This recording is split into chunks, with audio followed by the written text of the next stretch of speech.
千里之行，始于足下. A journey of 1,000 miles begins beneath the feet. We now gather in the Tao to travel the journey together. Welcome to Tao Talks with Derek Lin, where we take a deep dive into the Daodejing by Lao Zi. I would like to invite you to center your thoughts and direct your attention to this moment in time, to the here and now. To be fully present and mindfully aware as we all ready ourselves for this sacred process of the Tao.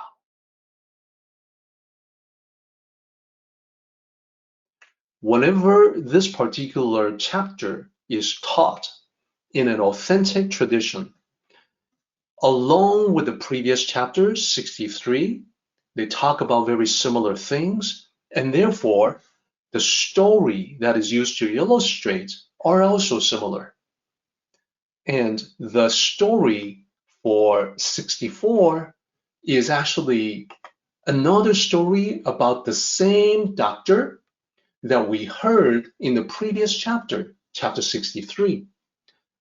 In that chapter, I talked about this particular ancient doctor called Mencius. This doctor in ancient China had many stories associated with him, for he was well known throughout the land in the Warring States period.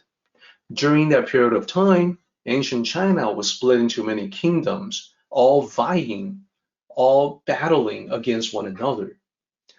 Because he became so well known, Mencius, the doctor, visited with the rival rulers during that time to check on their health and provide medical advice. In the previous story, I talked about how this doctor tried to treat one particular king for a disease, but the king delayed treatment until it was too late. In today's story about this doctor, he was visiting with another king, a different king, in the kingdom of Wei. So in speaking, conversing with this king, the king asked the doctor, there are 3 brothers in your family, including yourself. Your family has a tradition of great healers, the great healing arts. So all 3 doctors, all 3 brothers in your family are skillful doctors, including yourself. So I'm curious, which one among the 3 brothers is the best? Who is the best doctor? Mencius says, Your Majesty, I am the youngest of the 3. My oldest brother is the best. The second brother is the second best, and I am actually at the lowest level among us.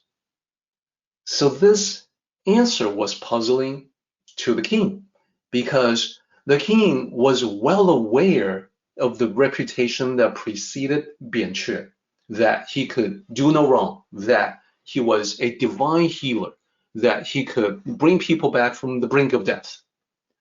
So he said, well, you are the most famous among the 3 brothers.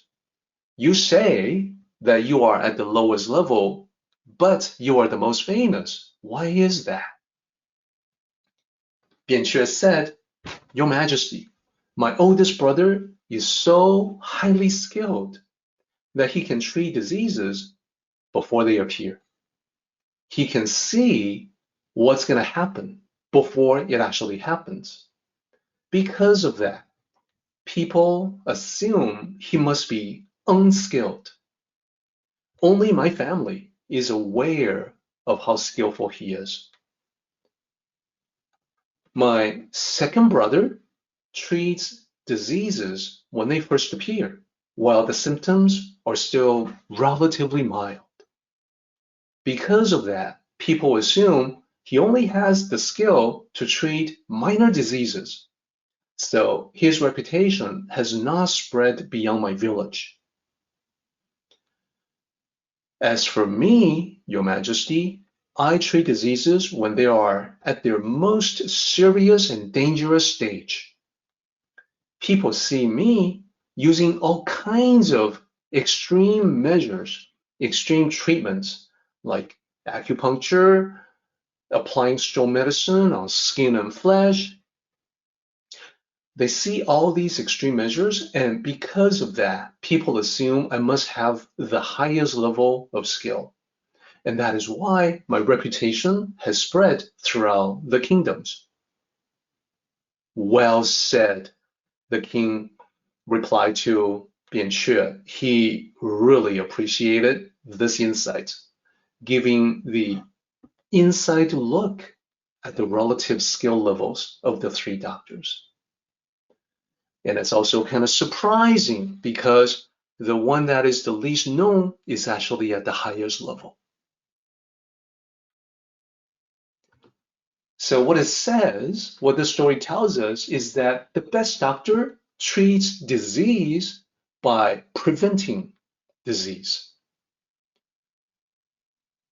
Because of that, people may not even be aware that he has helped them. They are unaware. They may just assume that, oh, I'm just naturally healthy. I didn't have a problem. I didn't really need his help, right? They may assume that. They may assume that he didn't really do much, when in reality, he did it out of the highest level of skill. When we apply this to life, we see many interesting parallels. So if you think about how the best doctor is the unknown doctor, this is similar to a concept that we covered previously in Daodejing chapter 17. In that chapter, it says, the highest rulers, people do not know they have them. So now you can draw a parallel between the highest ruler and the best doctor. The best doctor does his work, remains unknown. The highest ruler does the work of leadership, remains unknown, relatively unknown. People don't even know. And let me also point one thing out. In that chapter, in chapter 17, it goes on to say the next level ruler, the next level lower, is the ruler, the leader that people love and admire. Well, that's interesting because in the West, that's what we think of as the highest level, but it's not the highest level in the Tao. The next level ruler that people love and admire is equivalent in the story to Bianque himself. People hear about his reputation. They're so appreciative of his phenomenal skills to bring people back from the brink of death. They love and admire him, just like the people who have the second best ruler love and admire that ruler. So the end result of that ruler, the very highest level, is that when people get things done, following that leadership, a little bit further down in chapter 17, from line 1, jumping toward the end of the chapter, it says, task accomplished, matter settled. The people all say we did it naturally. People assume, because they are not aware of this seamless kind of leadership, that they assume, oh, we did it ourselves. This is equivalent to when we talk about the highest level of healing, it is to have people live a healthy life. So diseases are less likely to happen in the first place. So that is just like how the wise rulers in ancient times, they don't wait until a situation has become chaotic to take action. They would proactively prevent the cause of chaos in the first place, and then promote the peace.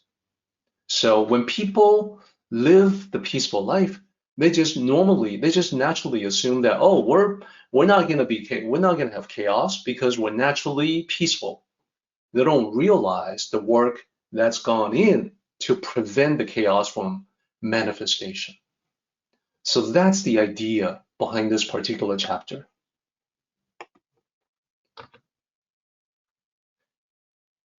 So we also want to apply the concept that we're talking about here to life. How does this apply to you? Well, when you become skillful with the Tao, you will also be acting in a seamless way.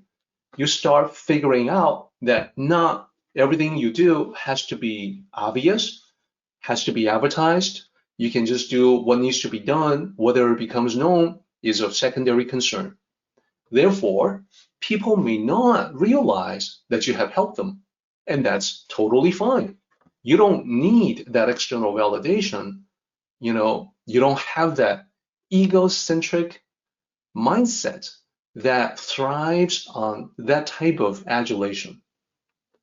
So you may oftentimes be able to resolve an issue before anyone knows about it.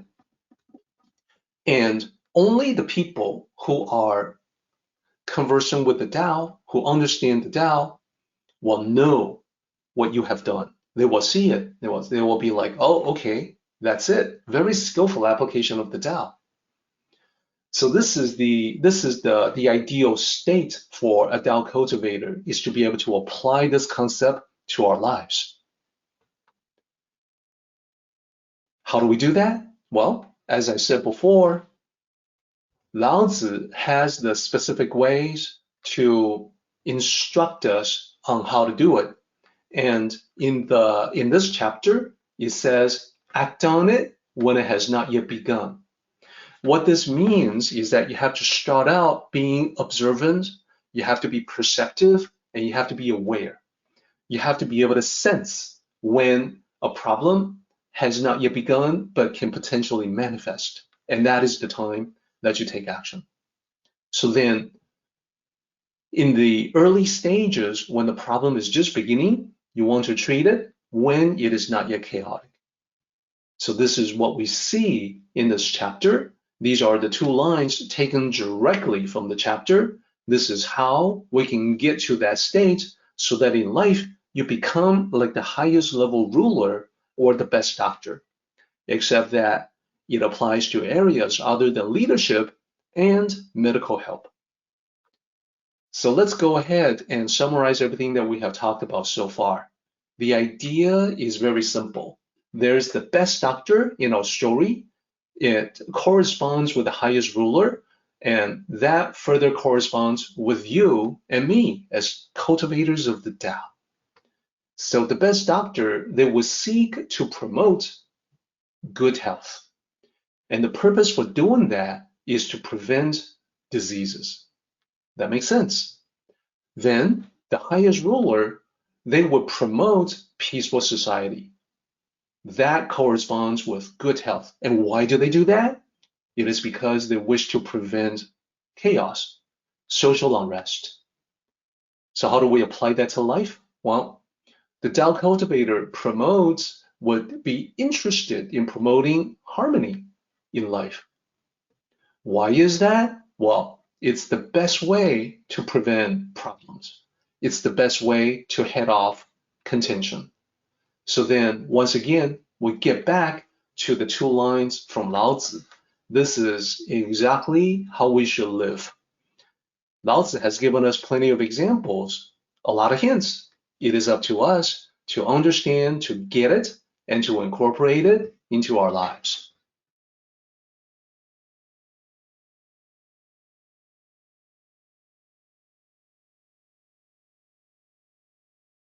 Our meeting has come to an end, but the journey continues on. Let us all travel safely so we can meet again. Until next time, may the Tao fill you with peace and happiness.